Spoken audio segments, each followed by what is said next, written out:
बड़े प्रसन्न हुआ करो जब सत्संग में जाया करो तो उसमें अपने को मुख नहीं उतारना। सत्संग में जाओ तो बड़े खुश होकर जाओ, और सत्संग से घर भी जाओ तो बड़े खुश होकर जाओ। और कोई तुमसे पूछे कि कहाँ बैठे हो, तो सत्संग में जब बैठो तो प्रसन्न होकर बताना कि मैं भगवान की शरण में बैठा हूँ, मैं किसी गलत जगह पर नहीं बैठा,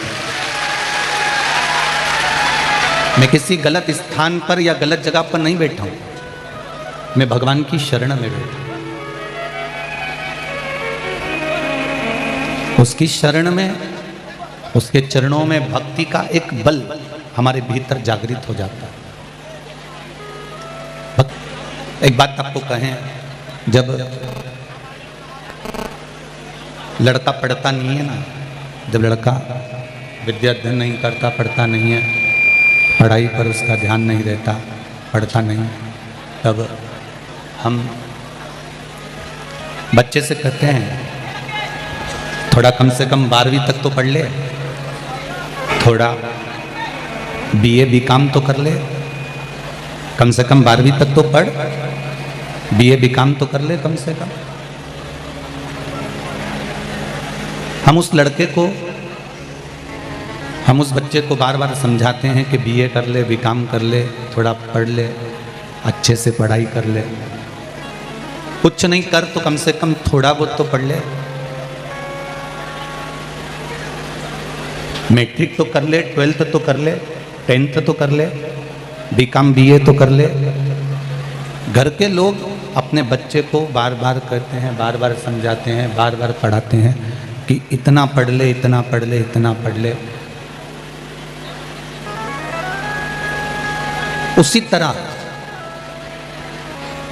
जो गुरु होता है, उसी तरह जो सतगुरु होता है, वो सतगुरु, वो गुरु आपसे इतना जरूर कहता है कि अभी भजन का समय है, मौका मिला है, स्मरण का मौका है, भजन का मौका है, कीर्तन का मौका है, कीर्तन कर लो, भजन कर लो, स्मरण कर लो, ये अभी मौका मिला है।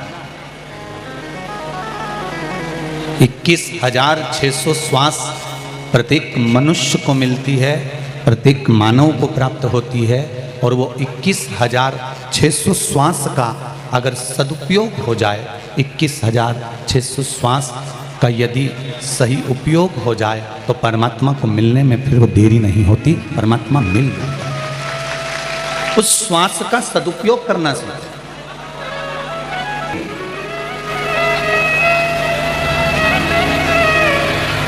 शंकर की भक्ति में,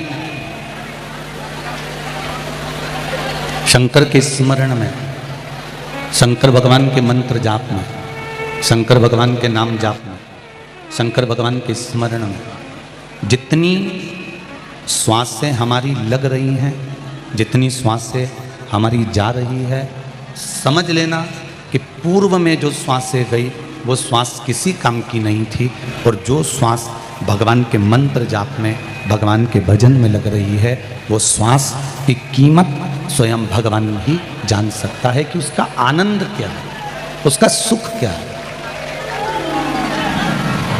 बचपन में आपने भगवान का भजन नहीं करा, जवानी में नहीं करा, अधेड़ी में नहीं करा, मान लो बुढ़ापा आ गया और दुनिया के लोग कह रहे हैं कि बुढ़ापे में भजन करके अब कौन सा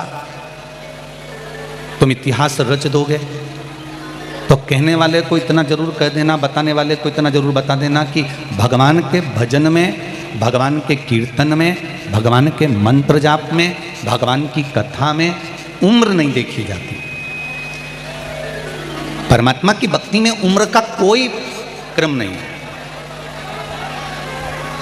आर्मी की नौकरी करोगे, मिलिट्री की नौकरी करोगे तो उसमें लिखा है कि उम्र इतनी होना चाहिए। विद्युत विभाग की नौकरी करोगे तो उसमें लिखा हुआ है उम्र इतनी होना चाहिए। शिक्षक की नौकरी करोगे तो शिक्षक में भी लिखा हुआ है उम्र इतनी होना चाहिए। पुलिस की नौकरी करोगे तो उसमें एडमिशन करने के लिए, पुलिस में शामिल होने के लिए उम्र लिखी होती है कि इतनी उम्र होना चाहिए। गवर्नमेंट जॉब करो चाहे प्राइवेट जॉब करो, प्रत्येक जॉब में, प्रत्येक सर्विस में, प्रत्येक नौकरी में उम्र लिखी होती है कि इतनी उम्र वाले को लिया जाएगा और इतनी उम्र वाला फॉर्म भर सकता है। अब एक बात विचार करो, ये तो नौकरी वालों का हो गया कि नौकरी वाले के लिए उम्र लिखी है।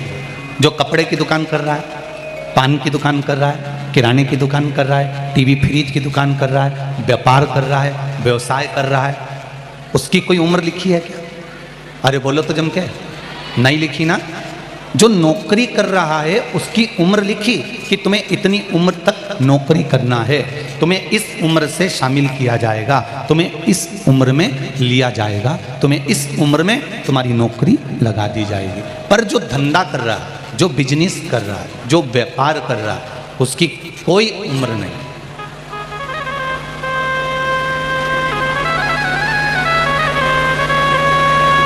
वो जितना समय स्वस्थ है, उसका शरीर जितना काम कर रहा है, जितने समय वो स्वस्थ है उतने समय वो दुकान जा सकता है। बोलो, शरीर अच्छा है जब तक वो दुकान जा सकता है, शरीर ठीक है तो वो दुकान पे जाके बैठ सकता है। उसी तरह जैसे सर्विस वाले के लिए उम्र है, पर धंधे वाले के लिए, बिजनेस वाले के लिए उम्र नहीं है। वो जब तक शरीर ठीक है तब तक वो दुकान पर जाकर बैठ सकता है। तो सर्विस वाला सर्विस करता है तो 25,000, 50,000, 60,000, 1 लाख, 2 लाख रुपए महीना कमाता है। उसको निश्चित है कि इतना मिलेगा, इससे ज़्यादा नहीं मिलेगा, इससे कम नहीं मिलेगा। पर जो धंधे वाला होता है, बिजनेस वाला होता है, उसकी निश्चितता नहीं रहती। वो कभी तो करोड़ों में कमा लेता है और कभी 10 रुपए कमा लेता है, उसकी निश्चितता नहीं है। वो अपने व्यापार को उन्नति की ओर लेकर जा सकता है, उसकी तनख्वाहबंदी नहीं होती, वो चाहे जितना कमा सकता है। उसी तरह भगवान की कथा के लिए, भगवान के भजन के लिए, भगवान के स्मरण के लिए, भगवान की पूजन के लिए, भोलेनाथ के स्मरण के लिए, ओम नमः शिवाय के लिए, पंचाक्षर नमः शिवाय के लिए, षडाक्षर ओम नमः शिवाय के लिए, या श्री शिवाय नमस्तुभ्यम के लिए, या शंकर भगवान के अभिषेक पूजन के लिए कोई उम्र नहीं रखी। तुम जिस उम्र में भजन करोगे, जितना भजन करोगे, उतनी भगवान के द्वारा आप इकट्ठा कर सकते हो। आप अपने तेज बल को, आप अपने पुण्य को, आप अपने सत्कर्म को, आप अपने आनंद को बढ़ा सकते। इसको थोड़ा ऊंचा कर दो। आप अपने तेज बल को, आप अपने पुण्य को, आप अपने आनंद को बढ़ा सकते। उम्र अगर है तो केवल नौकरी के लिए, उम्र है तो सर्विस के लिए, पर उम्र धंधे के लिए या बिजनेस के लिए नहीं है। उसी तरह उम्र भगवान के लिए नहीं है। बचपन खेल में खोया, बचपन खेल में खोया, जवानी नींद भर सोया, बुढ़ापा देख कर रोया, सिराने मौत हंसती है। बचपन गया जाने दो, जवानी गई जाने दो, अगर अधेड़ी भी चली गई है तो जाने दो। पर शिव महापुराण की कथा कर रही, भगवान शंकर का चरित्र कह रहा। जो बचा हुआ समय है हमारा, जो परमात्मा ने हमारे को दिया है, 21,600 श्वास जो प्रतिदिन निकल रही है, उसमें से अगर थोड़ा सा भी समय हमारा बचा हुआ है तो हम उसको परमात्मा की भक्ति में लगा, परमात्मा के स्मरण में लगा।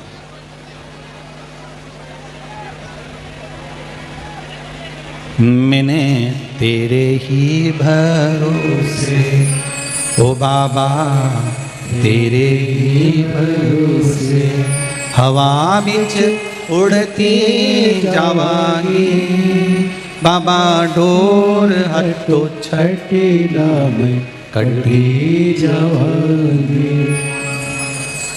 सतगुरु मैं तेरी बतन, ओ भोला मैं तेरी बतन।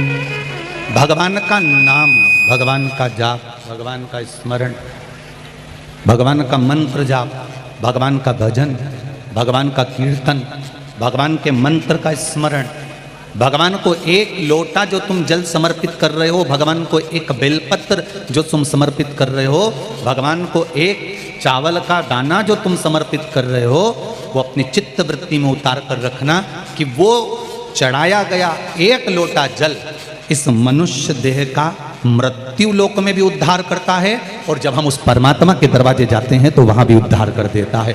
दोनों जगह कार्य।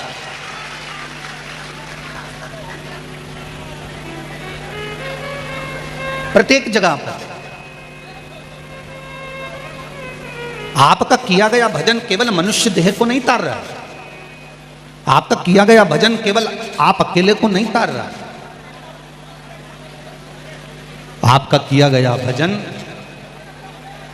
प्रहलाद ने जब भगवान का भजन किया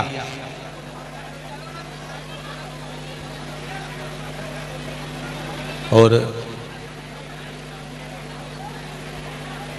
प्रहलाद के पिता हिरण्यकशिपु के उदर को, पेट को जब भगवान नरसिंह ने फाड़ा,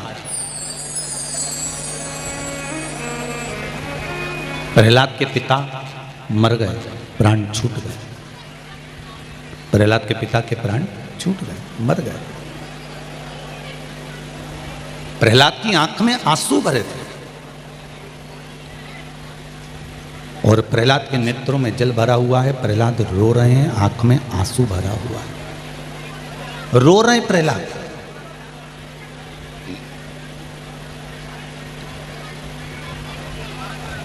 भगवान नरसिंह ने पूछा, प्रहलाद तुम क्यों रो रहे हो?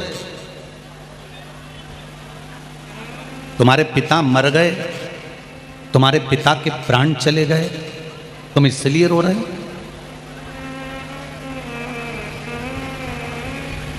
तुम्हारे पिता के प्राण छूट गए, तुम इसलिए रो रहे हो? प्रहलाद कहते हैं नरसिंह भगवान से, प्रभु मरना तो निश्चित है, मरना निश्चित है, आज नहीं तो कल प्रत्येक व्यक्ति को जाना है, प्रत्येक संसार के मानव को जाना है। फिर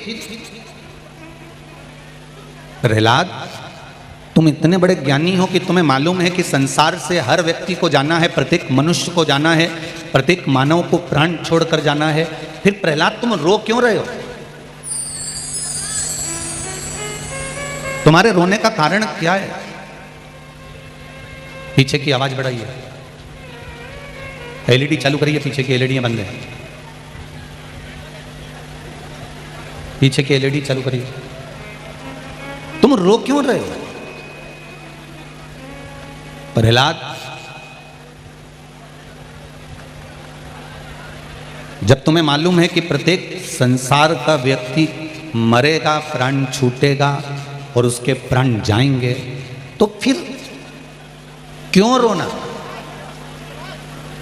प्रहलाद कह रहे हैं प्रभु मैं रो इसलिए रहा हूं कि मेरे पिता के प्राण छूटे, वो असुर थे, राक्षस थे, असुर प्रवृत्ति थी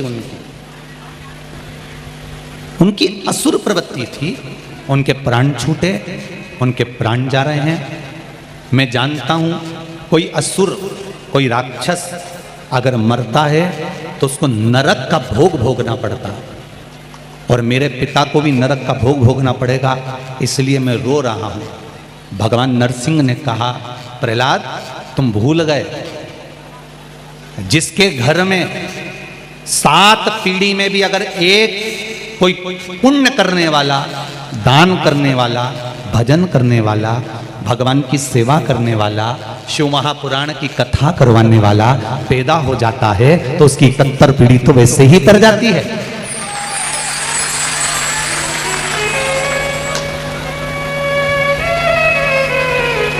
उसकी पीढ़ियां तो वैसे ही तर जाती है। प्रहलाद तुमको लगता है कि तुम्हारे पिता मरने के बाद नरक जाएंगे, तुमको लगता है कि तुम्हारे पिता राक्षस थे इसलिए नरक पड़ेंगे, तुमको लगता है तुम्हारे पिता असुर थे, दैत्य थे इसलिए वो नरक पड़ेंगे? नरसिंह भगवान कहते हैं कि तुम उनके घर में तेरे जैसा बेटा जन्मा, उनके घर में तेरे जैसा पुत्र जन्मा, इसलिए वो नरक नहीं भोगेंगे, वो स्वर्ग का राज्य भोगेंगे। वो नरक नहीं भोगने वाले हैं, स्वर्ग का राज्य भोगेंगे। व्यक्ति के कहने पर ये शिव महापुराण की कथा करवा कर पूरे कुल को दान दिया। इतना कुल तारा है।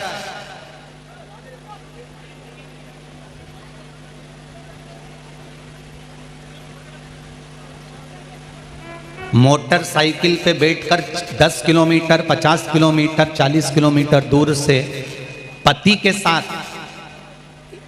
एक एक माता एक एक मोटरसाइकिल पे नहीं आई है। मैंने कल देखा था, एक एक मोटरसाइकिल पे कम से कम 3-3, 2-2, 3-3 माताएं किस तरह से बैठकर आ रही थी, कल हम जाते समय देखे हैं।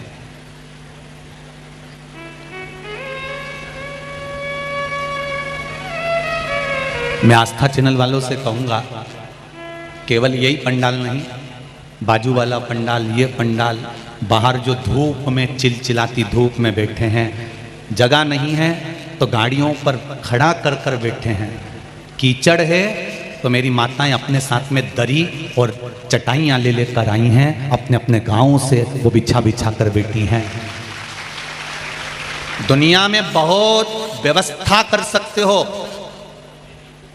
पर दिल, विश्वास जो इस शिव महापुराण ने आपके दिल में लाकर रख दिया, शायद तभी देखने को मिला होगा जो आप अपने घर से आसन और दरी ले लेकर चलकर बैठ गए। धन्य है। शर्मा परिवार ने व्यवस्था करी, जितनी बन सकती है उतनी करी। उनको भी इतना अंदाजा नहीं था। पहले उन्होंने कहा था टेंट लगाया है 1 लाख पब्लिक के लिए, तो हमने शर्मा जी से कह दिया था, बोले थे कि पहले दिन की तैयारी रख लीजिए, दूसरे दिन से टेंट की व्यवस्था कर लीजिए। शंकर है, शिव है, वो बैठता है कैलाश पर तो खुलकर बैठता है, उसका कोई अंदाजा नहीं।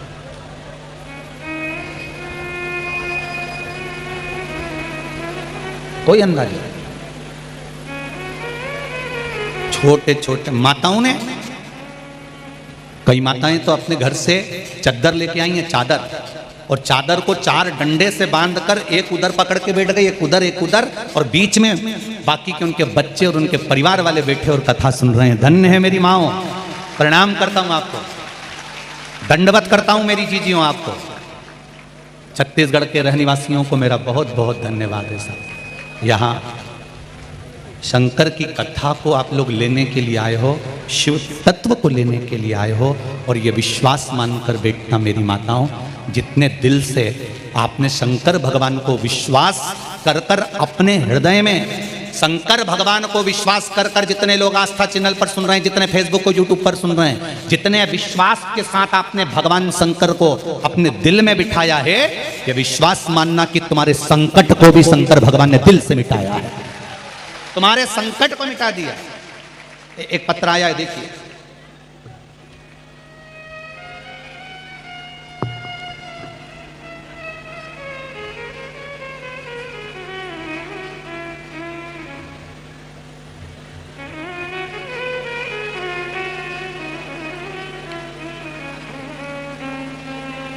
श्रीमती सुधा ढोके, शिक्षक नगर, दुर्ग, छत्तीसगढ़ से आई हैं। कहीं बैठी हो तो हाथ हिलाइएगा, जहां बैठी हो हाथ हिलाइएगा, दोनों हाथ हिला दीजिएगा एक बार, ऐसे हाथ हिला देना तो दिख जाओगे।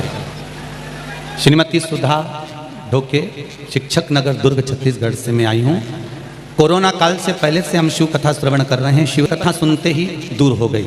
हमारी पुत्री करीब 10 वर्षों से सीए की तैयारी कर रही थी। कितने साल से कर रही है? जम के बोलो जरा। 10 साल से सीए की तैयारी कर रही थी। फाइनल परीक्षा में आकर अटक जाती थी। आपके द्वारा बताए हुए पशुपति व्रत भी हमने बारी बारी से किए। मेरी पुत्री के साथ मेरे पति ने भी व्रत को किया, सफलता नहीं मिली। दूसरी बार इसी बीच में तब एक व्रत और धारण कर कर उस व्रत की सफलता से सीए का एग्जाम पास किया। लीवर में कुछ समस्या, जांच में डॉक्टरों ने कैंसर का आदेश वक्त दिया था। टाटा मेमोरियल हॉस्पिटल में मुंबई में इलाज चला। इसी बीच में पशुपति व्रत आरंभ किया। बाबा की कृपा से 2 ही हफ्ते हुए थे, और दूसरी बार जब कैंसर की जांच कराई तो बाबा की कृपा से नॉर्मल रिपोर्ट आई और कैंसर समाप्त हुआ। ये शिव है। एक पत्र और है,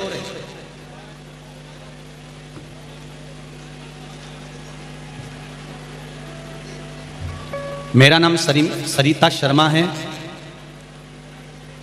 मेरा ससुराल मुजफ्फरनगर उत्तर प्रदेश में है। मेरी शादी को 8 साल हो चुके थे, संतान नहीं थी। फिर मेरे ससुर जी आपकी कथा को देखने के लिए प्रेरित किए। गुरुजी 2 साल में आपकी कथा सुन रही हूँ और आपके द्वारा बताए गए पशुपति व्रत को 5 सोमवार किया, पूरे श्रावण मास घी से शिवजी का अभिषेक किया, प्रार्थना की और बाबा की कृपा से मेरे घर में 8 साल के बाद बच्चे ने जन्म लिया। डॉक्टरों ने मना कर दिया था कि तुम्हारे यहाँ संतान नहीं होगी, फिर भी मेरे भोले बाबा ने दिया है। मेरी बेटी का मैं फोटो डाल रही हूँ। हर हर ये शिव है।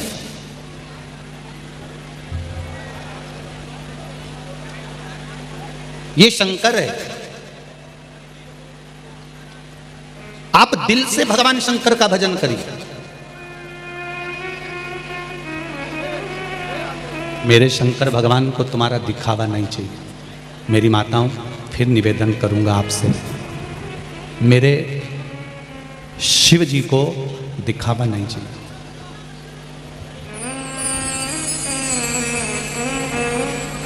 मेरे शंकर भगवान को एक लोटा जल भी अगर आप चढ़ा रहे हो तो दिल से चढ़ाना, दिल से।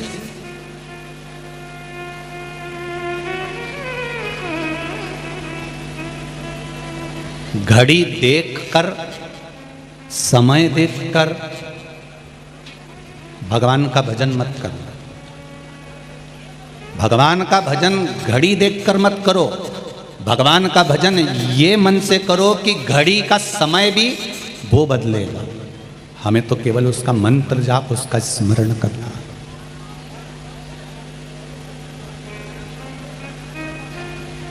हमें केवल उसका मंत्र जाप करना, हमें केवल उसका स्मरण करना। आप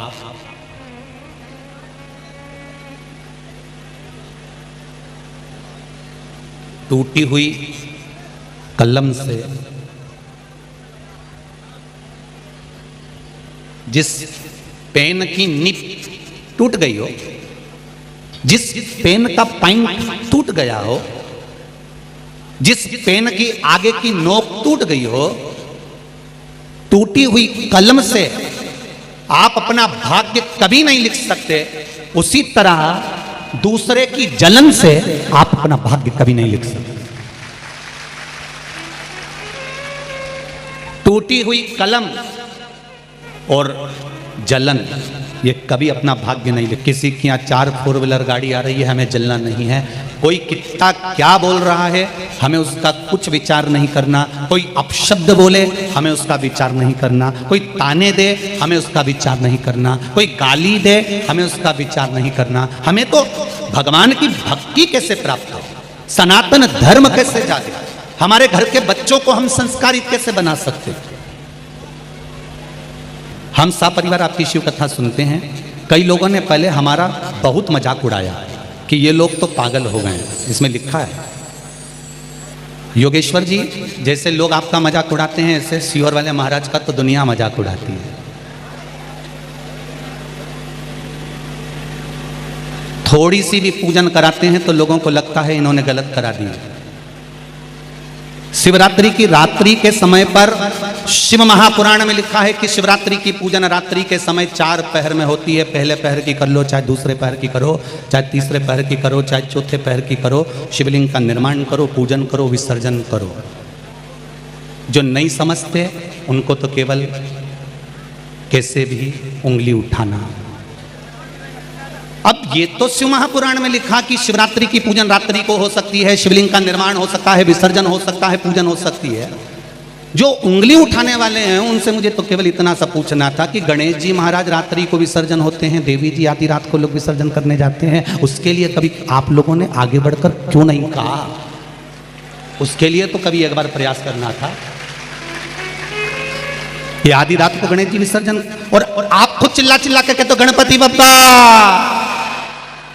जय माता दी। उपाध्याय जी, लोग आपको पागल कर रहे हैं तो आपको इसमें गर्व महसूस होना चाहिए। जब कोई आप पर उंगली उठाए आपको गर्व महसूस होना चाहिए।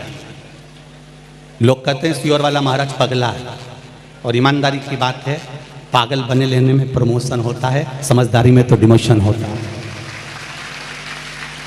आप लिख रहे हैं गुरुदेव शिव की कृपा से क्या होती है? कोई हमसे पूछे, हमारा बोर सूख गया था, पानी ही नहीं था, हमने शिव का नाम लेकर रुद्राक्ष का जल एक बेलपत्र पानी में घोलकर उस बोर में डाल दिया, और बोर में डालने के बाद बाबा की ऐसी कृपा हुई, जो बोर 250 से 300 फीट नीचे था 35 फीट पर पानी आ गया और वो पानी फेंकना प्रारंभ कर दिया। ये शिव है।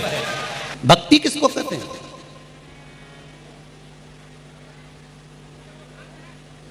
विश्वास। मैंने तेरे ही भरोसे, वो बाबा तेरे ही भरोसे, हवा बिच उड़ती जावागी, बाबा डोर हथो छठी लावे कठी जावागी, भोले मेरी वतन। आप शिव भक्ति में लगो। आप शंकर भगवान को एक लोटा जल चढ़ाना प्रारंभ करो, सारी समस्या का हल। दुनिया ताने दे, गाली दे, अपशब्द कहे, इल्जाम पर इल्जाम लगाए, पर तुम शंकर के मंदिर जाना मत छोड़ना। एक निवेदन और है, हमारे बहन भाई अगर दूसरे धर्म की ओर जा रहे हैं तो उनको एक बार खींचकर हमारे शंकर के मंदिर की ओर जरूर लेकर आना और उसको बताना कि शिव भक्ति में क्या है। मत लगाओ इसको, बंद करो, गर्मी आता है, बंद करो। शिव भक्ति में क्या है उनको बताना।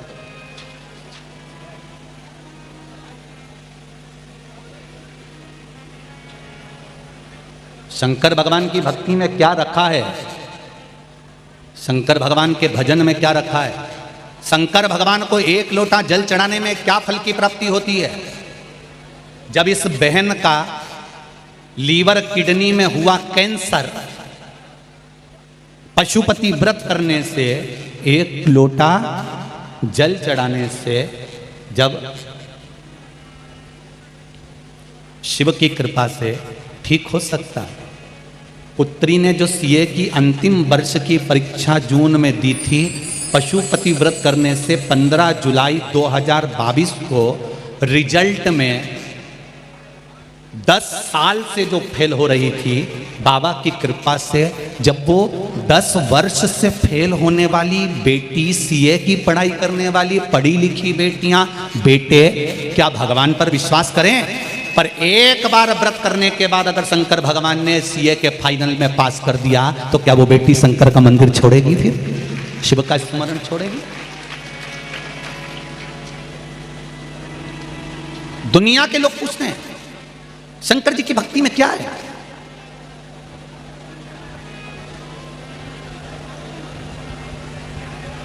फिल्म वाले हंसी उड़ा देते हैं देवताओं की। फिल्म बनाने वाले को दुनिया के जितने कलाकार हैं जो फिल्म का निर्माण कर रहे हैं, इनको दूसरे धर्म पर कभी फिल्म बनाते हुए नहीं देखोगे और ना इनको उंगली उठाते हुए देखोगे। अगर हंसी उड़ाई है तो केवल सनातन धर्म के और हिंदुओं के देवताओं की उड़ी है, इसके सिवाय किसी की नहीं उड़ी। उसको हंसी उड़ाने के लिए पात्रवन किसी दूसरे ने नहीं बनाया, अपने ही कोई व्यक्ति। जैसे आज लोग शंकर जी की कथा पर उंगली उठा रहे हैं, ऐसे कई हैं जो सनातन धर्म के विरोधी हैं, दूसरों से जुड़े हुए हैं। सनातन धर्म जैसे ही बढ़ता है ये टांग खींचकर नीचे पटकने का प्रयास करते हैं।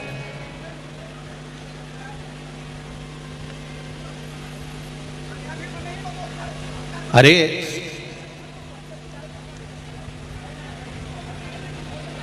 जैसे ही सनातन धर्म बढ़ा और इन्होंने टांग खींचकर पीछे कर दी। आज पूरा राष्ट्र, पूरा भारत देश 75वीं वर्षगांठ मना रहा है, अमृत महोत्सव मना रहा है, पूरा राष्ट्र मना रहा है। उन राष्ट्रवासियों से निवेदन है, एक बार जिसने ये अपने मुख से कहा कि भारत का तिरंगा ध्वजा घर घर में लगना चाहिए, पहले उसको एक बार जाकर धन्यवाद जरूर देना कि 1950 में एक लागू किया गया था। 1950 में नेशनल फ्लैग को लागू कर दिया गया था कि अगर ध्वजा लगेगी, तिरंगा लगेगा तो केवल सरकारी बिल्डिंगों पर लगेगा। अगर कोई साधारण व्यक्ति इस ध्वजा को हाथ में नहीं फहरा सकता, इस ध्वजा को अपने घर पर नहीं लगा सकता, अगर यह राष्ट्र की ध्वज किसी के घर पर लगी मिली या किसी भी साधारण व्यक्ति ने ध्वजा फहराई तो उसके ऊपर दंड लग जाता था, उसको सजा हो जाती थी। और आज सबसे ज्यादा गौरव महसूस करो कि आपके घर घर में भारत का झंडा लग रहा है, और भारत का झंडा फहराने वाला कोई विशेष व्यक्ति नहीं है। भारत के झंडे को घर घर में फहराने वाला हम खुद विशेष बनकर फहरा रहे हैं, इसका गौरव महसूस हो रहा है।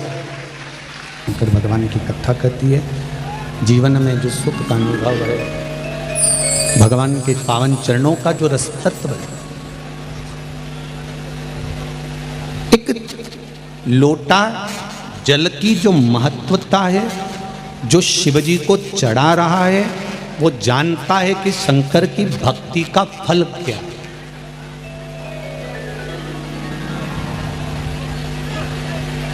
माता पार्वती जी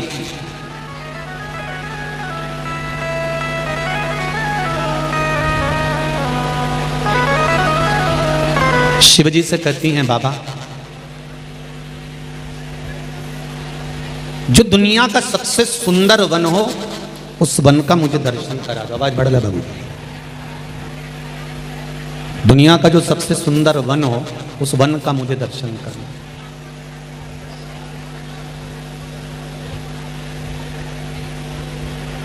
देखिए,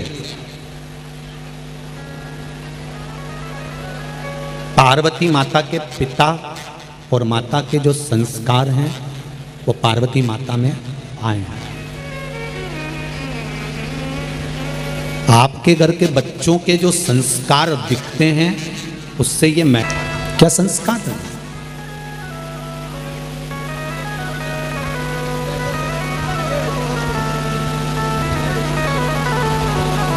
कोई भी राष्ट्र जब तक पराजित नहीं होता, जब तक कि उसकी संस्कृति जिंदा है, उसको कोई हरा नहीं सकता।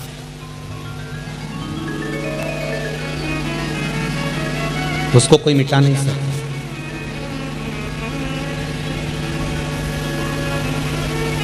भारत भूमि की संस्कृति, भारत भूमि के इस राष्ट्र के जो चार शंकराचार्य चार पीठ में बैठे हुए हैं, इन शंकराचार्यों ने भारत की संस्कृति को जो बना कर रखा है, इसलिए इस भारत माता की संस्कृति इतनी प्रबल है कि इसको पराजित करने के लिए दम चाहिए किसी भी राष्ट्र को इस पर आक्रमण करने के लिए। संस्कृति के बल पर राष्ट्र जीवित रहता है। पार्वती माता का संस्कार, पार्वती माता का गला पकड़ रहा था, पार्वती माता का संस्कार, पार्वती माता के जो पार्वती मैया की माता हैं, पिता हैं, उनके जो संस्कार हैं वो मिले हुए हैं। इसलिए पार्वती मैया ने कहा कि मुझे जो सबसे सुंदर वन है उस वन में मुझे जाना है, उस वन का मुझे दर्शन करना है।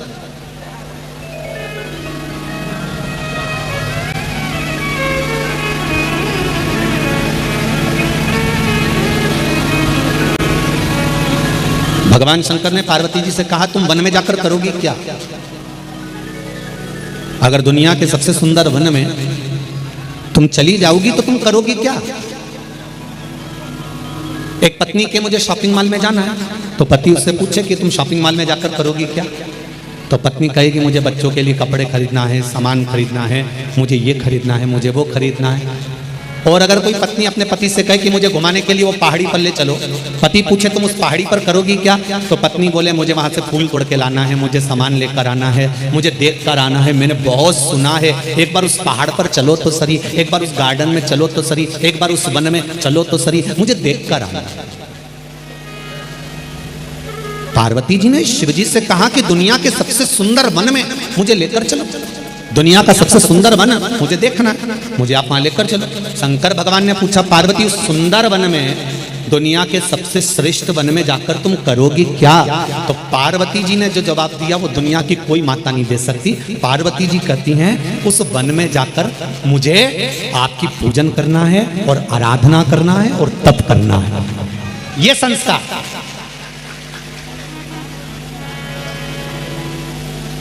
ये हमारे संस्कार बोल रहे हैं, ये हमारी सभ्यता, ये हमारे भाव बोल रहे हैं, ये हमारा संस्कार बोल रहा है। आप लोग ऐसे ही नहीं आ गई होगी, आपने भी अपने घर में अपने अपने पति हो तो कहा होगा ना, जैसे भाभी जी ने कहा, नया भाभी जी ने कि भाई पति से, शर्मा जी से कि सुनो जी मुझे कथा करवाना है। घर की देवरानी जेठानी ने भी आपस में बात करी होगी कि कथा करवाना है। जब देवरानी जेठानियों ने आपस में बात करी होगी तो अपने अपने पतियों से कहा होगा कि कथा करवाना है, तब जाकर कथा हुई। उसी तरह से आप लोगों ने भी तो कहीं ना कहीं किसी न किसी रूप में तो कहा होगा कि भाटापारा में कथा चल रही है, शर्मा जी कथा करवा रहे हैं, आस्था चैनल पर कथा आ रही है, फेसबुक यूट्यूब पर चल रही है। मेरा मन है कि अपन कुछ नहीं तो शनिवार रविवार को तो। अब दो बात है, पत्नी अपनी सहेली से कह रही है वो तो मैं इनको लेके आ गई, और पति अपने दोस्त से कह रहा है वो तो मैं इसको लेकर, अरे बोलो तो जम के आ गए। पत्नी सोच रही है कि मैं लेकर आई हूं और पति सोच रहा है मैं लेकर आया। पर सही मायने में देखा जाए ना तुम्हारी सामर्थ्यता है ना उसकी सामर्थ्यता है कि शिव महापुराण तक आ जाओ, ये तो भोले बाबा लेकर आए, शंभू लाए। नहीं तो सावन के महीने में शिव महापुराण की कथा सुनना, सावन महीने में ये कथा, बेस थोड़ा कम कर दो बाबू, सावन महीने में ये कथा श्रवण करना, सुनना, और सुनने को मिल जाए इससे बढ़कर और क्या चाहिए। श्रवण करने को मिल जाए इससे बढ़कर और क्या चाहिए। शिव की कृपा से, शंकर भगवान की उदारता से, शिव की करुणा से आप मुझे कोई वन ले चलो, जो दुनिया का सबसे सुंदर वन हो, उस वन का मुझे दर्शन करना है, उस वन में मुझे लेकर चलिए। शंकर भगवान पार्वती जी को नंदन वन में लेकर पहुंच गए। शिव महापुराण में दो वन की महत्वता बड़ी सुंदर कही है, ध्यान से सुनना। पहला महाकाल वन, दूसरा नंदन वन। उज्जैन को महाकाल वन कहा जाता है। कौन सा वन कहते हैं? महाकाल वन। काशी को नंदन वन कहा जाता है। कौन सा वन? नंदन वन।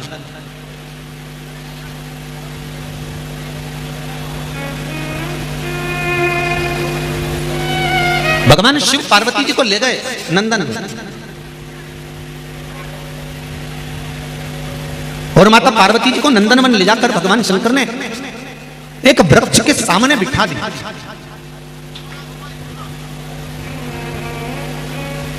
वृक्ष के सम्मुख में बिठाया।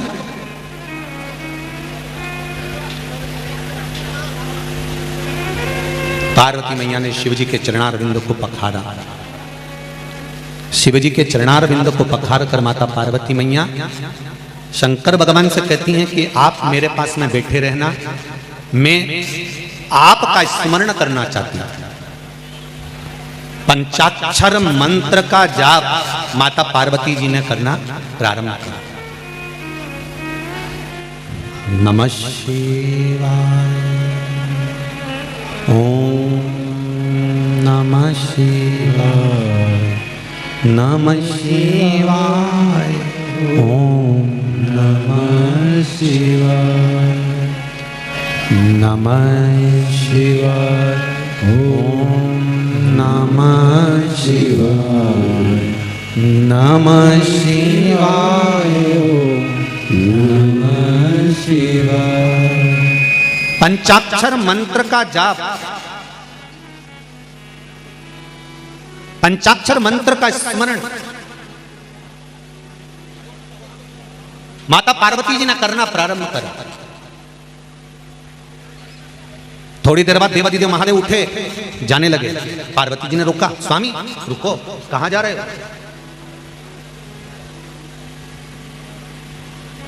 भगवान शिव कहते हैं, पार्वती थोड़ा सा मुझे काम है, इसलिए जाना पड़ेगा। तुम जब तक मंत्र के जाप में डूबी हुई हो, मैं तब तक थोड़ा सा भगवान विष्णु से मिलकर आता हूं।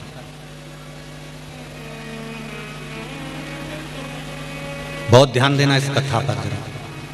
अशोक सुंदरी का जन्म होने वाला है इस कथा में आज। और स्मरण ये रहे आपको कि शंकर भगवान जब पार्वती जी के साथ में नंदनवन आए हैं, भगवान शंकर जब पार्वती जी के साथ में नंदनवन पहुंचे हैं, भगवान शंकर जब पार्वती जी के साथ नंदनवन में आए हैं, तो शंकर भगवान पार्वती जी को छोड़कर क्यों गए?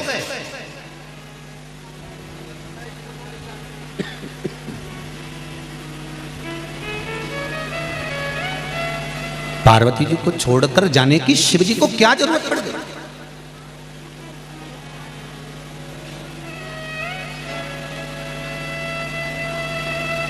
एक बहुत पहले हमने एक बात कही थी, आप लोगों के स्मरण में होगी,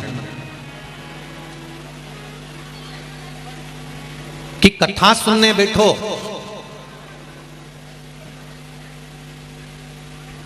तो अपनी पहचान वाले के पास कभी मत बैठो।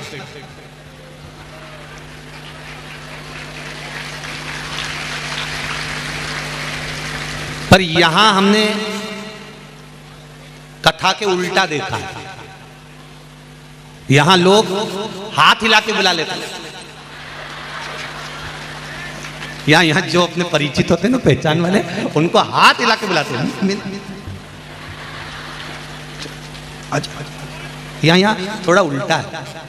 अब शिव पुराण कह रही है कि कथा सुनने बैठो या साधना करने बैठो तो पहचान वालों के पास में मत बैठो। क्यों? कथा सुनने बैठोगे और पहचान वाले के साथ में बैठ गए तो कोई भी बात आई तो तुरंत उस बात को लेकर आपस में बात करने बैठ जाओ। और अगर पहचान वाले के पास नहीं बैठे और जिससे तुम्हारी दुश्मनी है तुम उसके पास बैठ गए तो कथा में कोई भी अच्छी बात आई ना और तुम्हारा मन भी कराना बात करने का, तो पास में तो जगदम्बा बैठी। तो अब तुम ना तो बात कर सकते ना चित कर सकते, और पाँव भी अगर जरा सा उसके ऊपर रख दिया ऐसा देगी ना धर के, दूसरी बार पाँव नहीं रखोगे तो एकदम जैसी बैठी है ना पल्लू वल्लू डाल के, बेसी की बेसी एक जैसी बैठी रहेगी, एक जैसी।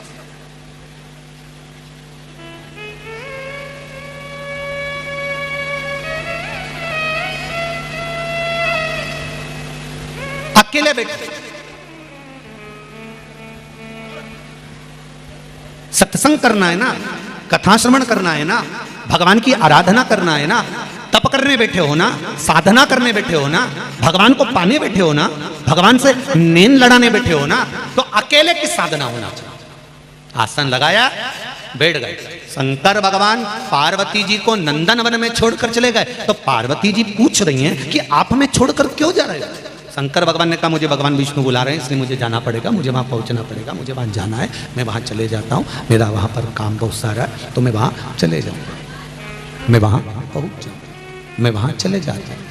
तो पार्वती जी ने कहा मैं अकेली यहाँ पर रहूँगी, मैं अकेली यहाँ पर रहूँगी, अच्छा लगेगा?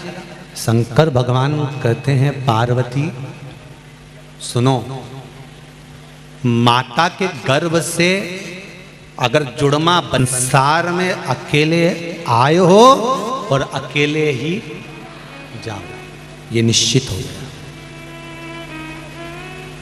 ये निश्चित है। जो जोड़े का जो फल होता है देखा है आप लोगों ने, केला जो होता है जोड़े से, कहीं केले को देखा होगा, जुड़े हुए दो फल होते हैं। बैंगन जुड़े हुए कई बार दो, करेला जुड़ा हुआ कई बार दो। जो जोड़े का फल होता है ना वो माताएं कभी नहीं खाती। इधर खाते हैं क्या? नहीं। उसको नहीं खाते। उस जोड़े के जो फल है, उस जोड़े के फल को माताएं उठाकर या तो ठंडा कर देती है या कहीं दान दे देती है या किसी मंदिर में पहुंचा देती। बोलो सही है ना जीजियो? उसको जोड़े के फल को माताएं कभी नहीं खाती। उसको उठाया और दे दिया, उसको उठाया और दान कर दिया, उसको उठाया और किसी को प्रदान कर दिया। क्यों? क्योंकि नंदन वन में भगवान शंकर ने माता पार्वती को जोड़े के फल की महत्वता बताई।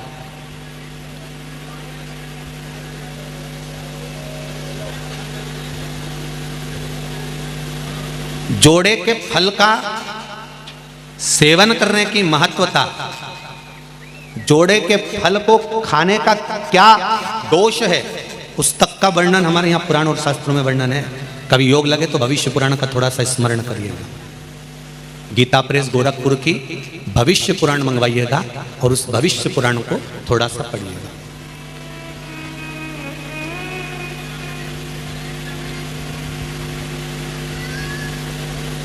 जैसे अशोक सुंदरी का चरित्र अगर किसी को पढ़ना हो तो पद्म पुराण में से पढ़ना। कौन सी पुराण में से?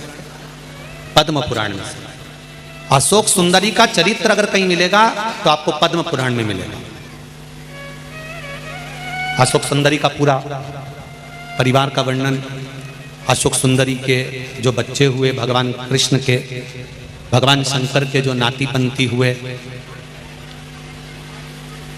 अशोक सुंदरी के बच्चे जब नाना के घर में आते थे शंकर भगवान के यहाँ तो कैसे रहते थे। अशोक सुंदरी की 100 बेटियां और 2 बेटे हुए थे। उनका पूरा वृतांत अगर आपको पढ़ना है तो पद्म पुराण में पढ़ना। कोई पूछे कि सियोर वाले महाराज ने अशोक सुंदरी का चरित्र शिव महापुराण में बाचा था भाटापारा में, तो ये अशोक सुंदरी का चरित्र तो इसमें शिव पुराण के अंदर कहीं लिखा नहीं, तो कौन सी पुराण में से बाचा? तो आप बता देना। क्या नाम बताओगे? पद्म पुराण में से बाचा। 2 फल की महत्वता। पार्वती, ये 2 फल की जो महत्वता है, 2 जुड़मा फल की जो क्रमता है, इसको अपन बात के प्रसंग में लेंगे। अभी तो अपन जो पार्वती को शंकर भगवान नंदन वन में ज्ञान दे रहे हैं कि पार्वती कह रही है कि मैं अकेली रहूंगी और मुझे भय लगेगा, तो मैं अकेली यहां पर रहूंगी और मुझे कुछ भय हुआ तो उसका क्या? तो शंकर भगवान ने कहा पार्वती, माता के गर्भ से जब बच्चा जन्म लेता है, माता के गर्भ से जब बच्चा पैदा होता है, माता के गर्भ से जब बच्चा जन्म लेता है तब वो अकेला आता है। भले जुड़मा बच्चों ने जन्म लिया, पर माता के गर्भ से अगर बच्चा जन्म लेगा तो एक बालक पहले आएगा, दूसरा बच्चा बाद में आएगा। तो बच्चा जन्म लेता है तो एक कर आता है, अर्थात मृत्यु लोक में अकेले आए हो और अकेले ही हमको, जब मृत्यु लोक में व्यक्ति जन्म लेता है, मृत्यु लोक में जब मनुष्य जन्म लेता है, आता अकेला है। शंकर भगवान कह रहे हैं पार्वती, तुमको लगता है कि तुम अकेली इस नंदन वन में रहोगी। शिवजी कहते हैं पार्वती, जिस समय माता के गर्भ से बच्चा जन्म लेता है और मरता है और प्राण छूटते हैं, उस समय तक शंकर भगवान कहते हैं मैं देवाधिदेव महादेव उसके रोम रोम नस नस में 24 घंटे हर पल हर क्षण विराजमान रहे। हर पल हर घड़ी हर क्षण शिव है हमारे साथ। ऐसी कोई घड़ी, ऐसा कोई पल, ऐसा कोई क्षण, ऐसा कोई समय खाली नहीं जाता जिस समय पर देवाधिदेव महादेव या भगवान हमारे साथ नहीं रहता। भगवान हमारे साथ में हर पल हर घड़ी हर क्षण रहता। बस व्यक्ति पाप करता है तब भूल जाता है कि भगवान है। वो जब पुण्य करता है ना, थोड़ा सा किसी को रोटी खिलाएगा ना तो उसको हमने तो बहुत बड़ा पुण्य कर दिया। आज बेचारा एक बूढ़ा व्यक्ति जा रहा था, भूखा था, तो हमने तो पुण्य कमा लिया, हमने तो पुण्य कर लिया। हमने किसी को गाड़ी पर बिठाकर छोड़ दिया, पुण्य कर लिया। जब वो पुण्य करता है, थोड़ा सा अच्छा काम करता है, तब उसको समझ में आता है कि मेरे को भगवान देख रहा है, मैंने इतना करा इतना करा इतना करा तो भगवान मुझे बहुत देगा। पर जब वो पाप करता है तब ये भूल जाता है कि कोई उसको देख रहा है, वो भी 1000 आंख से देख रहा है, बैठ कर देख रहा है। अगर उसकी दृष्टि में पुण्य है तो पाप भी है, उसकी दृष्टि में अगर पुण्य दिख रहा है तो पाप भी नजर आ रहा है, वो भूल जाता है।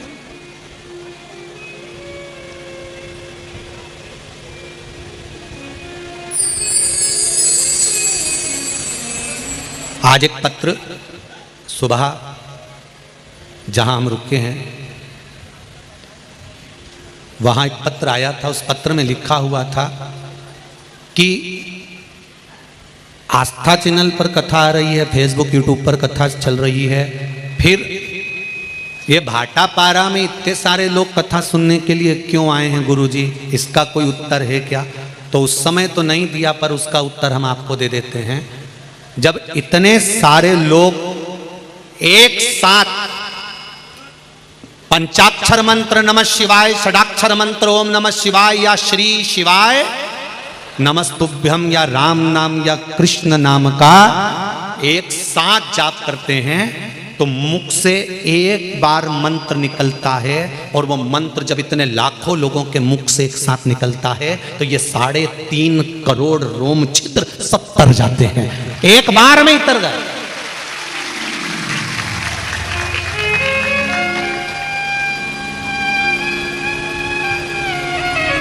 एक डब्बे से नहाना, बाल्टी में पानी भर के डब्बे से नहाना, एक शावर चालू कर लेना, ऊपर से शावर चल रहा है उससे नहाना, और एक कुंड में पानी भरा हुआ है और तुम और डुबकी लगा के बाहर। इन तीनों स्नान में सबसे जल्दी स्नान कौन सा हो सकता है? जम के बोलो जरा, जम के। वो जो कुंडा भरा है, वो जो तालाब भरा है, वो जो नदी भरी है, वो जो सरोवर भरा है, खड्डा भरा है, उसमें पूरे बाहर। जैसे समोसे का पथ प्राप्त करना है तो जहां शिव महापुराण कथा का कुंडा भरा हो उसमें डुबकी लगा के जाओ।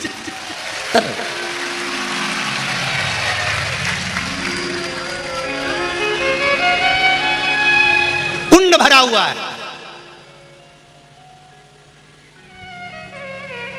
हम तो उनसे भी कहेंगे सुन लो भाटापारा वालों, सरसों का तेल डाल के कानों में।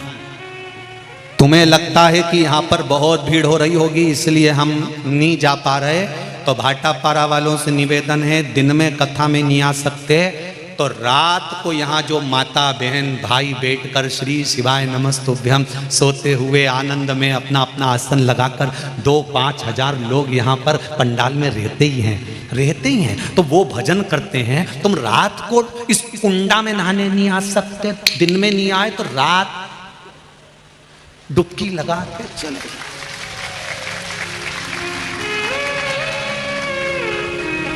इतने सारे शंकर के भक्तों की चरण की रज भाटापारा के इतिहास में कभी नहीं मिली होगी और ना आगे मिलने वाली। लाखों लोग, जहां देखो वहां गाड़ियां, जहां देखो वहां लोग ही लोग। एक दुकान में लोग, बेचारे दुकान वाले सामान बेचने आए थे, उनकी दुकान में 50-50 भरे। वो बेचारा एक तो डोसा बेच रहा था, उसका डोसा बना दिया, उसमें घुस गए। एक वो समोसे वाला चिल्ला रहा था, हमें बड़ा तो बना दो, वो के बाद में बना लेना, तू गैस बंद कर। उसका गैस चूल्हा बंद करके अंदर धर दिया, टेबल पे उनके छोरा छोरी को बिठा दिया और वो अंदर बैठी बैग ले लेके। तो ये कहां मिलेगा, कभी कहां प्राप्त होगा? शावर में नहाने में टाइम लगेगा। शावर मतलब तप, शावर मतलब तप। तप में भगवान मिलने में टाइम लगेगा। डब्बे से नहाना मतलब मंदिर जाओ, यहां जाओ, वहां जाओ, सब दूर जाके नहाओ, उसमें भी तरने में टाइम लगेगा, पर तालाब में कूद कर बाहर जाने में टाइम नहीं लगेगा। शिव महापुराण का एक डुबकी लगाई और बाहर, शिव महापुराण की एक डुबकी लगाई और बाहर, कथा सुनी, चले। पार्वती जी कर रही है, मैं अकेली? शंकर भगवान कहते हैं तू अकेली नहीं है पार्वती जी। पार्वती, जहां मनुष्य का जन्म होता है, मानव का शरीर मिलता है, मनुष्य जब पैदा होता है, जब वो 3.5 करोड़ रोम छिद्र मनुष्य के शरीर में होते हैं, 21,600 श्वास मनुष्य के शरीर से रोज निकलती है। मानव जब जन्म लेता है, शंकर भगवान कहते हैं वो अकेला नहीं आता। शिव कह रहे हैं कि उसके साथ में शंकर का विश्वास प्रकट होकर जन्म लेता है। अगर मनुष्य सोचता है कि मैं अकेला हूं तो वो समझ नहीं पाता कि भगवान उसके साथ है। जब भी कोई कर्म करने मनुष्य जाए और मुझे याद कर ले तो वो अकेला नहीं रहता, मैं उसके साथ चलता रहता हूं, हर पल, हर घड़ी, हर क्षण।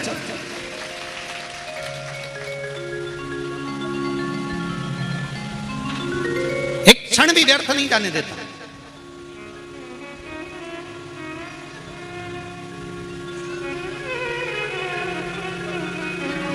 महाराज, पार्वती जी बोली मैं अकेली रहूंगी। शंकर भगवान बोले अकेली नहीं पार्वती, अकेली नहीं हो। आप भी सुन लेना जरा अच्छे से।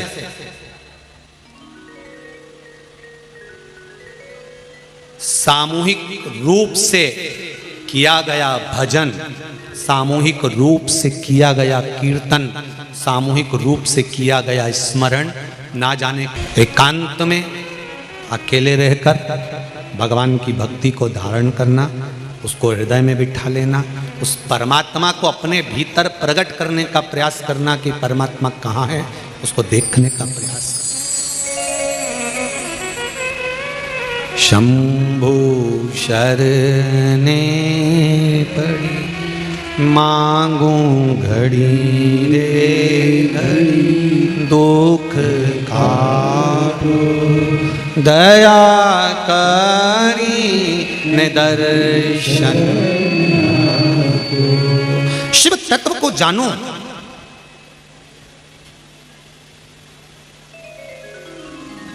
शंकर भगवान को पहचानने का एक दृष्टि, एक नयन, एक नेत्र चाहिए।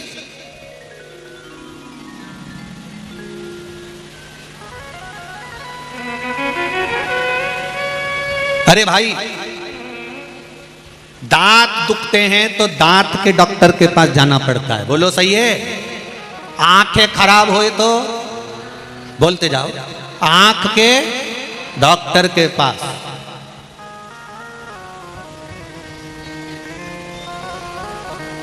हार्ट खराब हो जाए तो हार्ट के डॉक्टर के पास, और मन खराब हो जाए तो शिव महापुराण रूपी डॉक्टर के पास पहुंच जाना चाहिए, शंकर के।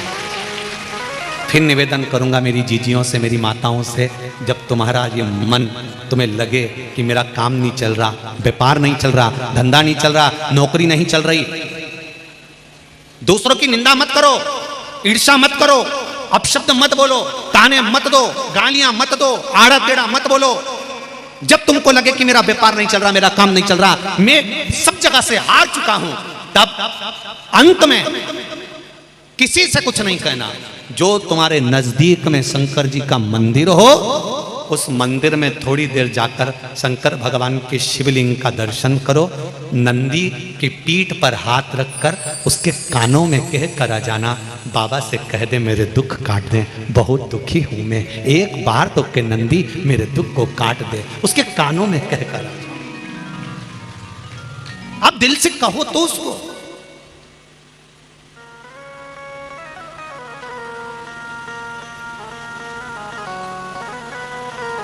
दिल से बोला ही नहीं आपने एक बार भी। दिल से तो तुम केवल अपनी पत्नी से और पति से आपस में बात कर लेती हो, ए जी गुड नाइट।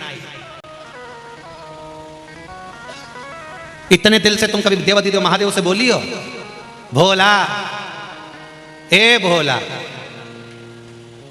ए भोला? इतने में तो पति चिल्ला के बोलेगा, सो रही काय को चिल्ला रही? मैं तुमसे थोड़ी ना बात कर रही, मैं तो उससे कह रही। किससे? शिव जी से। भोला ए भोला, शंभु शंकर, हे मेरे ओ घड़ी, मेरे दयालु कृपा कर, बड़ी बड़ी दुखी, बहुत दुखी। तेरे डमरू ये धुन सुन के में काशी। मथनी से मथा जाता है तो वो निकल कर बाहर आ जाता है कि शिव है। उसको पहचान के नेत्र मिल जाते हैं कि भगवान शंकर है, भगवान शिव है। ये पहचान के नेत्र प्राप्त हो जाते हैं, ये पहचान प्राप्त हो जाती है कि भगवान शंकर है। अच्छा, पहले भी आप लोग शंकर जी के मंदिर जाते थे, बोलो सही है कि गलत है? पहले भी आप शंकर जी का पूजन करते थे, पहले भी आप बेलपत्र चढ़ाते थे, पहले भी आप जल चढ़ाते थे, पहले भी चावल का दाना चढ़ाते थे, पहले भी आप शिव जी का स्मरण करते थे, पहले भी आप पंचाक्षर, षडाक्षर, द्वादशाक्षर, राम नाम, कृष्ण नाम, श्री शिवाय नमस्तुभ्यम पहले भी जपते थे। पर अब ऐसा क्या है कि हम पशुपति व्रत करते हैं, हम एक लोटा जल चढ़ाते हैं, हम बेलपत्र चढ़ाते हैं और बाबा हमारी सुन लेता है। उसका कारण क्या है? दूध में घी पहले से था, बस थोड़ा सा शिव महापुराण ने मत दिया, तुम्हारे भीतर विश्वास और ज्यादा जाग गया। अब भगवान को प्रकट होने में देरी नहीं लगती, तुरंत प्रकट हो जाता। उसके प्रकट होने में देरी नहीं लगती, तुरंत हो जाता।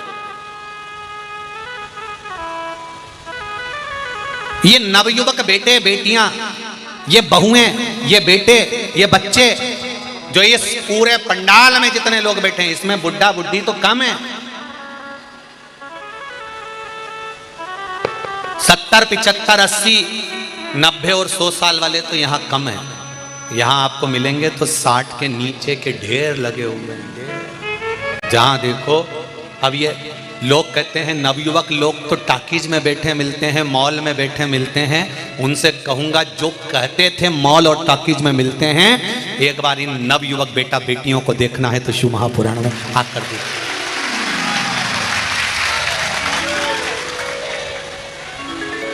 बदला है मेरा राष्ट्र। जो सनातन धर्म को लोग खींचकर बीच में से तोड़ना चाहते थे, जो सनातन धर्म को लोगों ने बर्बाद करने का विचार कर लिया था, शिव महापुराण ने उस सनातन धर्म को फिर जोड़ दिया, पुनः वापिस स्थापित कर दिया। कितनी खुशी होती होगी जरा देखिए। टीवी का एक एक चैनल खोलकर देखना, हर चैनल पे शिव पुराण सुनने को मिल रही होगी।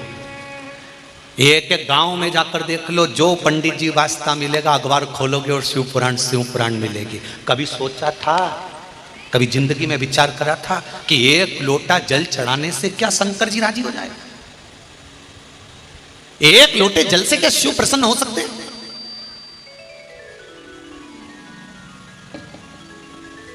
हम उसके दरवाजे पर जा रहे हैं और वो हमारी सुन रहा है।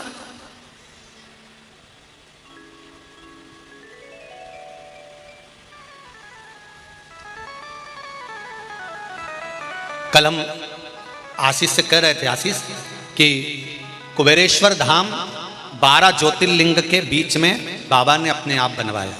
तो हमने आशीष से कहा, आशीष एक बात तो है, कुबेरेश्वर धाम की कुछ भूमि की महत्वता तो है, जहाँ का कंकर शंकर है, जहाँ लोग जाते हैं दिल से कहते हैं और लोग का मन आनंद में भर जाता है। हर जगह से 1% तो बढ़कर कुबेरेश्वर धाम का फल है। जब हम बैठे बैठे अंदाजा लगा रहे थे तो किसी भाई ने भेजा नेट पे सर्च कर कि कुबेरेश्वर धाम से उज्जैन की दूरी 151 किलोमीटर है, कुबेरेश्वर धाम से ओमकारेश्वर जाओ तो 211 किलोमीटर है, कुबेरेश्वर धाम से काशी जाओ तो 821 किलोमीटर है। जिस 12 ज्योतिर्लिंग में कुबेरेश्वर धाम से हम खड़े होकर माप निकालते हैं तो 0 नहीं आता है, एक बढ़कर ही आता है। या तो 151 मिलेगा, 121 मिलेगा, 111 मिलेगा, 151 मिलेगा, पर 0 नहीं आता। कुबेरेश्वर धाम से जहां जा रहे हैं 12 ज्योतिर्लिंग पर, वहां एक बढ़कर मिलता, एक बढ़ जाता। जब कुबेरेश्वर धाम से 12 ज्योतिर्लिंग एक बढ़कर मिलता है तो मेरा विश्वास कहता है जो शिव महापुराण की कथा सुनता होगा, मेरा देव अधिदेव महादेव उसको भी एक बढ़ाकर ही देता होगा, ये निश्चित है, एक बढ़ा देता है। और हमने देखा इंदौर में बढ़ बढ़ के मिला है। उनने पशुपति व्रत करे थे एक बच्चे के लिए। तुमने देखी थी इंदौर की कथा? कितने दिए भगवान? 3। अब इससे अंदाजा लग जाता है कि वो एक बड़ा कर दे। इसलिए तुमसे भी निवेदन है, घर मांगना भोलेनाथ जी से तो कहना एक देना, पर भगवान एक अपनी तरफ से जोड़ के दे दे, ले जा, दे। शिव है वो घड़ी है दयालु। तेरी कृपा बिना न हिले एक भी अणु, लेते हैं श्वास तेरी कृपा से तनु तनु। उसकी कृपा हो, दया हो, उदारता हो, इससे बढ़कर सुख और क्या चाहिए? शिव महापुराण की कथा कहती है पार्वती मैया शंकर जी से कह रही मैं अकेली रह जाऊंगी। शंकर भगवान कहते हैं अकेली नहीं पार्वती, तुम बैठो तब साधना करो। पार्वती जी ने पूछा अगर अकेली रही और मेरा चित्त ना लगा तो? शंकर भगवान ने कहा सामने कल्प वृक्ष है, सामने एक वृक्ष है, तो उससे जो मांगेगी वो मिल जाएगा। पार्वती मैया जब अकेली रहने लगी, तप करने में बैठ गई, साधना करने में बैठ गई। उसी समय पर पार्वती मैया को लगा कि मैं अकेली हूं, तो सामने जो वृक्ष था उस वृक्ष के आगे पार्वती जी ने हाथ जोड़ लिया और अपने शीश को नवा दिया। हाथ जोड़कर क्या नवाया? शीश। ध्यान से सुनना, एक वृक्ष के आगे पार्वती मैया अपना शीश झुकाती है और वृक्ष पार्वती जी को एक सुंदर कन्या दे देते हैं जिसका नाम, जम के बोलो जरा, अशोक सुंदरी है। एक सुंदर कन्या मिल जाती है वृक्ष को शीश झुकाने से। बहुत हंसते हैं दुनिया के लोग, बहुत हंसते हैं। बताओ पीपल के पेड़ के नीचे दिया लगाने से कुछ होता है? आंवले के वृक्ष के नीचे दिया लगाने से कुछ होता है? बेलपत्री के वृक्ष के नीचे दिया लगाने से कुछ होता है? सनातन धर्म में नदियों की भी पूजा होती है, सनातन धर्म में पत्थर की भी पूजा होती है, सनातन धर्म में पशु और पक्षी की भी पूजा होती है, सनातन धर्म में लता और पत्र की पूजा होती है, सनातन धर्म में वृक्षों की पूजन होती है, सनातन धर्म में तो यहाँ मनुष्य की भी पूजा होती है। ये वो सनातन धर्म है जिस धर्म के आगे सब नतमस्तक। सनातन धर्म के आगे सब नतमस्तक। धर्म की, सनातन धर्म के आगे कोई नहीं। सनातन धर्म प्रबल प्रखर सबसे बलवता।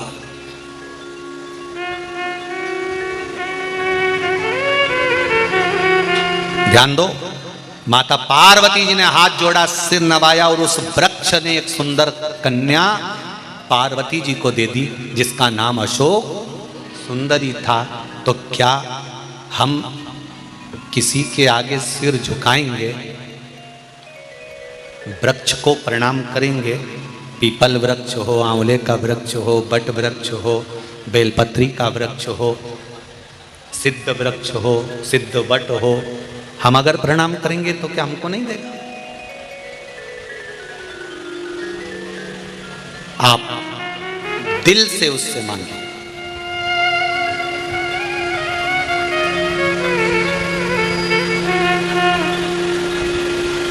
आप दिल से उससे प्रार्थना करें, आप दिल से उससे निवेदन करें। जब आप दिल से प्रार्थना करेंगे, दिल से निवेदन करेंगे, दिल से उससे कहेंगे, वो स्वीकार करेगा। आप में से कितने लोग हैं जो शिव मंदिर जाते हैं और जाकर एक लोटा पानी चढ़ाते हैं, पर दिल से चढ़ाते? उठाओ जरा हाथ। दिखावा तो नहीं करते? मन से जाते हो ना? रख लो हाथ नीचे, दिल से जाइए।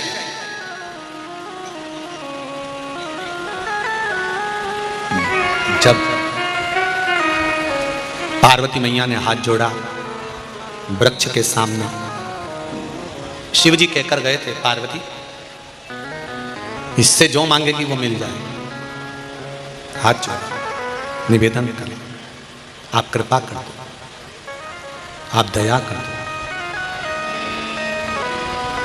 एक बेटी पार्वती जी के एकांत को समाप्त करने के लिए, शोक को दूर करने के लिए अशोक सुंदरी प्रकट। उसके नाम के आगे लगा है सुंदरी। सुंदरी का मतलब है इतनी सुंदर, इतनी सुंदर, इतनी सुंदर कि नंदन वन में जब अशोक सुंदरी का प्रागट्य हुआ तो चारों तरफ प्रकाश ही प्रकाश हो गया था, चारों तरफ आनंद ही आनंद हो गया। शिव पुराण कहती है बेटा एक कुल को तारता है और बेटी दो कुल को तारती है। बेटी दो कुल को। बेटे के जन्म से जितना प्रकाश नहीं होता, शिव पुराण कर रही है, उतना प्रकाश आपके घर में अगर बेटी का जन्म होता है तो चारों तरफ आनंद की लहर हो जाती है, प्रकाश ही प्रकाश हो जाता है। गरीब से गरीब व्यक्ति के घर में भी अगर बेटी का जन्म होता है तो बेटी अपने भाग्य से अपने पिता के भाग्य को बलवान बना देती है।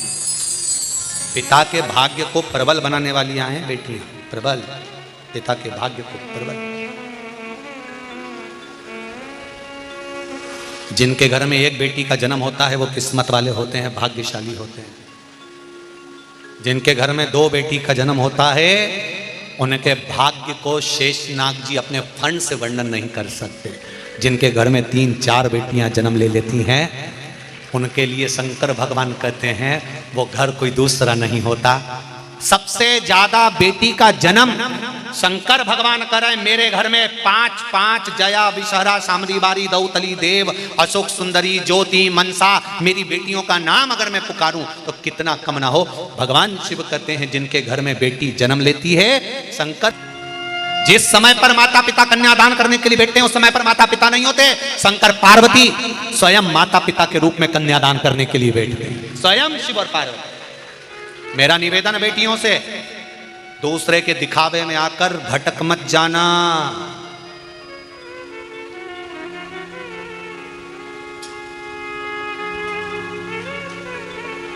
एक बात कहना चाहता हूं, अगर आपको बुरी नहीं लगे तो। छत्तीसगढ़ वाले बोलोगे तो कह दूंगा,